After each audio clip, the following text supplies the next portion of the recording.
Hi guys, Smriti Zulra another video লৈ আপোনালোকক সকলোকে স্বাগতম জনাইছো। আশা কৰো আপোনালোকৰ ভাল, মোৰো ভাল। আজি আহিলো আকৌ এটা নতুন ভিডিও লৈ পেলাই। আশা কৰো মোৰ আগৰ ভিডিও কেইটা আপোনালোকে চাই ভাল পাইছে। আৰু যদি এতিয়ালৈকে চোৱা নাই, তেতিয়া হলে ডেসক্ৰিপচনত লিংক দিয়া থাকিব, তাতে আপোনালোকে গৈ পেলাই চেক কৰিব। আৰু যদি ভাল পায়, তেতিয়া হলে লাইক, কমেন্ট আৰু শেয়াৰ কৰিবলৈ নাপাহৰিব। আজিৰ ভিডিওটো হৈছে স্পেশালি গাহৰি লাভাৰ সকলৰ বাবে। যদি আপোনালোকে ভাল পায়, তেতিয়া হলে মোৰ এই ভিডিওটো লাইক কৰিব বুলি বা শেয়াৰ কৰিব বুলি আশা ৰাখিলো। তেতিয়া হলে বলক আজি আমাৰ ভিডিওটো আৰু ৰেচিপিটো আৰম্ভ কৰো। আজিৰ ৰেচিপিটো বনাবলৈ প্ৰথমতে মই লৈছো এয়া গাহৰি মাংস আধা কেজি। এখিনি মই ভালদৰে ধুই লোৱা আছে। এখিনি এটা সিজাম, বইল কৰি লম। তাৰ পিছত মছলাৰ ভিতৰত মই লৈছো নিমখ, এটো হালধি, চিকেন মছলা, কালাৰৰ কাৰণে ৰেড চিলি পাউডাৰ, ধনিয়া গুড়া আৰু এয়া অলপ জিৰা আৰু জালুকৰ গুড়া। আৰু লগত লৈছো এটা ডাঙৰ পিয়াজ কাটি লৈছো, এটা ডাঙৰ বিলাহী কাটি লৈছো, এয়া আলু আৰু এয়া আদা আৰু নহৰু জলকীয়াৰ পেষ্ট। এতিয়া হলে বলক আজি আমাৰ ৰেচিপিটো আমি আৰম্ভ কৰো। মাংসখিনি মই বইল হ'বৰ কাৰণে উঠাই দিছো। ইয়াত অলপ নিমখ দি দিছো। এতিয়া প্ৰায়খিনি আধা সিজালৈকে মই বইল কৰি লম। এয়া দেখিছে আমাৰ মাংসখিনি ভালদৰে বইল কৰা হৈ গৈছে। আপোনালোকে এইখিনি ভালকে সিজালৈকে থৈ দিব। প্ৰায় এইখিনি মই আধা ঘণ্টামান লৈকে বইল কৰি ললো। এতিয়া এইখিনি মই বেলেগ কৰি কাঢ়ি লম। এতিয়া আমি কেৰাহীখন অলপ গৰম হ'বলৈ উঠাই দিলো। কেৰাহীখন অলপ গৰম হোৱাৰ পাছত বইল কৰি থোৱা মাংসখিনিৰ পৰা চৰ্বি থকা মাংসখিনি অলপ ফ্ৰাই কৰি লম। জাষ্ট অলপেই ফ্ৰাই কৰিম, যাতে ইয়াৰ পৰা অলপকে তেলটো ওলাই যায়।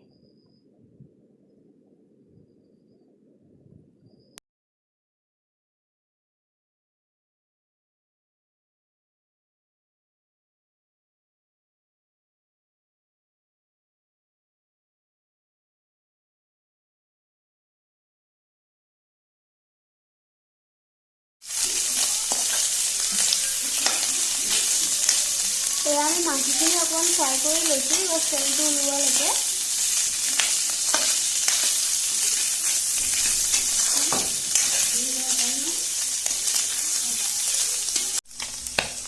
এয়া আমাৰ মাংসখিনি বা তেল ওলালে, এতিয়া আমি মাংসখিনি আঁতৰাই লম। এইটো তেলতে আমি আলুখিনি ফ্ৰাই কৰি লম। এতিয়া আমি মাংসখিনি ফ্ৰাই কৰি লোৱা তেলতে আলুখিনি দি দিম।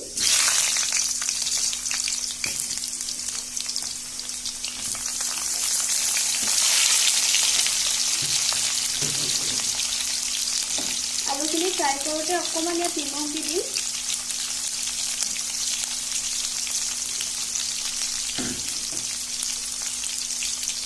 আৰু অকণমান হালধি দি দিম।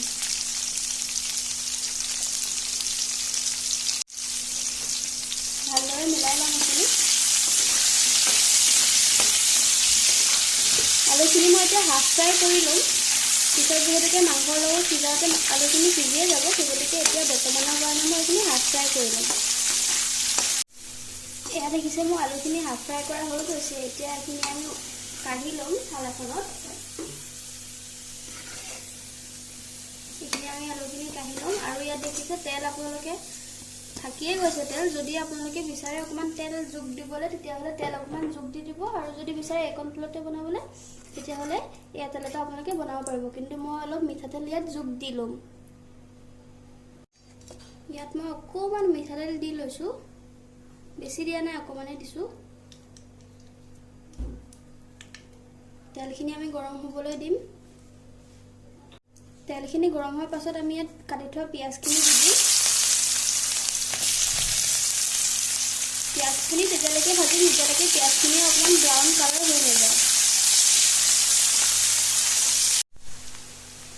আমাৰ পিঁয়াজখিনিয়ে কালাৰ চেঞ্জ কৰিব ধৰিছে, তেনেকুৱাতে আমি পিচি থোৱা আদা নহৰু পেষ্টখিনি দি দিম। আদা নহৰু আৰু জলকীয়াৰ পেষ্টখিনি দি দিম। ভালদৰে ভাজি ল'ম। গেছটো আপোনালোকে মিডিয়াম ফ্লেমত ৰাখিব।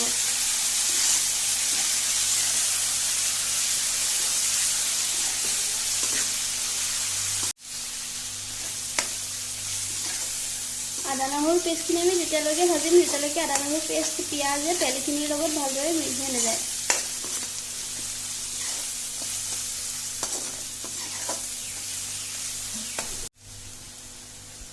আদা নহৰু পেষ্টখিনি ভাজি হোৱাৰ পাছত আমি কাটি থোৱা ইয়াত বিলাহীখিনি দি দিম। বিলাহীখিনি ভালদৰে আদা নহৰু পিঁয়াজখিনিৰ লগত মিলাই ল'ম।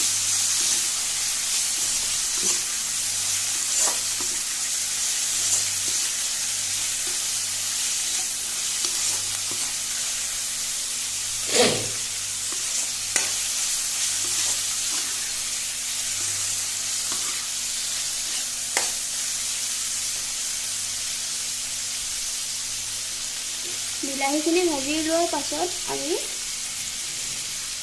ইয়াত দিম সোৱাদ অনুসাৰে নিমখ,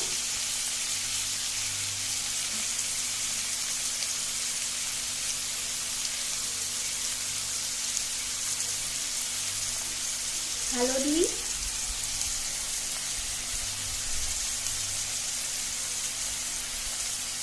ৰেড চিলি পাউডাৰ, ধনিয়া পাউডাৰ, চিকেন মছলা, যিখিনি মছলা লৈছিলোঁ আৰু জিৰা আৰু জালুকৰ গুড়া।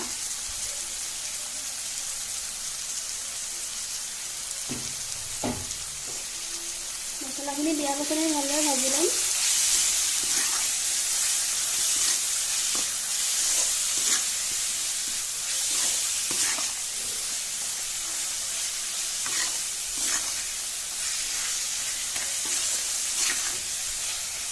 এতিয়া আমি বিলাহীখিনি ভালদৰে সিজালৈকে ভাজি থাকিম। বিলাহীখিনি মাজে মাজে লৰাই থাকিব, নহ'লে ধৰি যোৱাৰ সম্ভাৱনা থাকে। দেখিছে আমাৰ বিলাহীখিনি ভালদৰে সিজিবলৈ আৰম্ভ কৰিছে। এতিয়া আমি ইয়াত মাংস আৰু আলুখিনি দি দিম।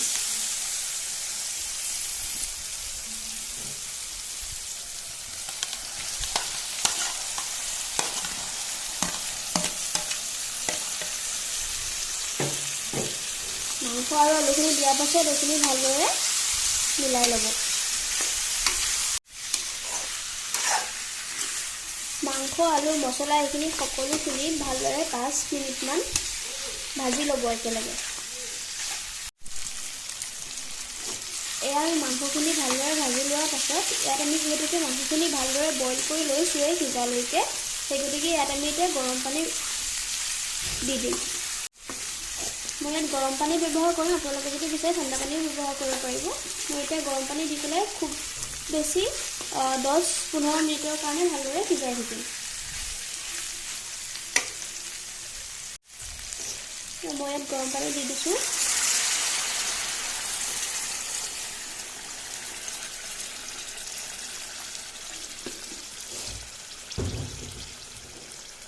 মই এইখিনি বেছি জুলীয়া নকৰোঁ, সেইটো কাৰণে বেছি পানী দিয়া নাই, গ্ৰেভি টাইপে কৰিম। এইখিনি ভালদৰে এতিয়া আমি সিজিবলৈ দিম। এয়া দেখিছে আমাৰ মাংসখিনি ভালদৰে হৈ গৈছে, আলুখিনিও ভালদৰে সিজি গৈছে। এতিয়া আমি পানীটো অকণমান শুকোৱালৈকে এনেদৰে থৈ দিম ঢাকন নমৰাকৈ।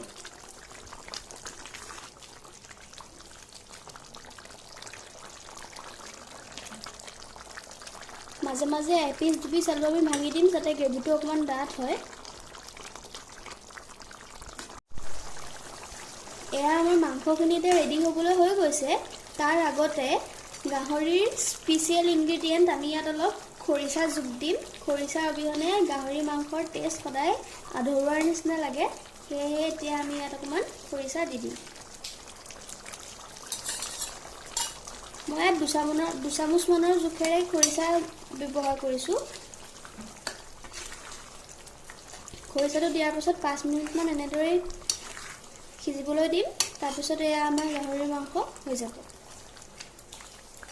খৰিচা দি 5 মিনিট সিজোৱাৰ পাছত এয়া আজি আমাৰ গাহৰিৰ মাংস ৰেডি হৈ গৈছে। তেতিয়াহ'লে ব'লক আজিনো আমাৰ গাহৰিৰ মাংসৰ ৰেচিপিটো কেনেকুৱা হ'ল আমি এবাৰ টেষ্ট কৰি চাওঁ।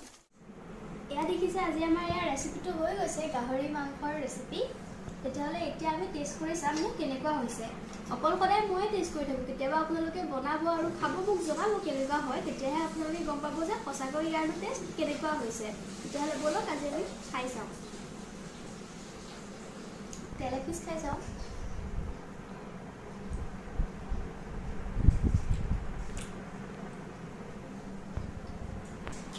গাহৰি মাংস লগা হয় যেতিয়া টেষ্টটো হ'বই।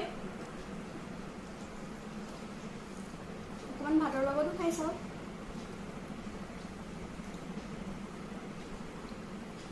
মই বেছি জুলীয়া কৰা নাছিলোঁ, এই আলুৰ গ্ৰেভিখিনিয়ে আছিলে। ইয়াৰে অকণমান খাই চাম।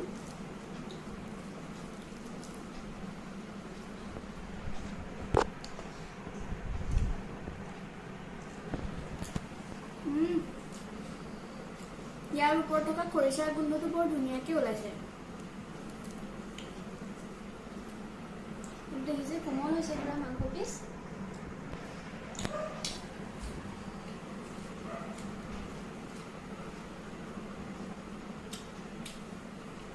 খৰিচাৰ গোন্ধটো একদম পুৰা নাকত লাগি গৈছে আৰু মুখত একদম পুৰা খৰিচাটো লাগি গৈছে। তো ভাল লাগিছে খাই।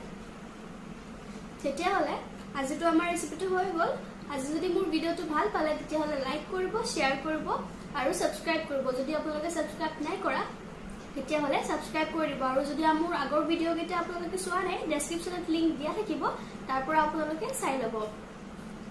আৰু মোৰ ইনষ্টাগ্ৰাম আইডিটো তলত দিয়া থাকিব, আপোনালোকে তাত গৈও ফ'ল' কৰি ল'ব। তেতিয়াহ'লে আজিলৈ সামৰিছোঁ। Bye bye.